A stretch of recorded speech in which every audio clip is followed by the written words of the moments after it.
Sleep ఎంత important అంటే ఒక మనిషి సమతుల్యాన్ని కాపాడడానికి? అంటే స్లీప్ అనేటువంటిది మన శరీరానికి రెస్ట్ ఇస్తూ ఉంటుంది.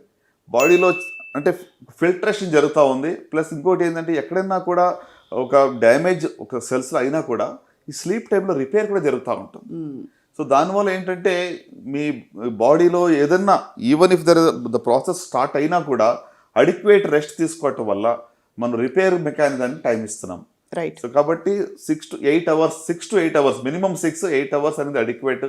సో మంచి క్వాలిటీ ఆఫ్ స్లీప్ ఆల్సో. ఈ మధ్యన ఏమవుతుంది, ఒబిసిటీ ఎక్కువ ఉండటం వల్ల చాలా మందిలో స్లీప్ యాప్నియాస్, చాలా మందిలో అంటే స్లీప్ డిస్టర్బెన్స్ అనేది ఎక్కువ కనబడతా ఉంటుంది. అందుకే ఏమవుతుంది, నైట్ వాళ్ళు సరైన క్వాలిటీ స్లీప్ లేకపోవటం వల్ల డే అంతా కూడా రెస్ట్లెస్గా ఉంటారు. అంటే ఇప్పుడు ఒక అరగంట పడుకుంటారు, సడన్గా లేస్తారు.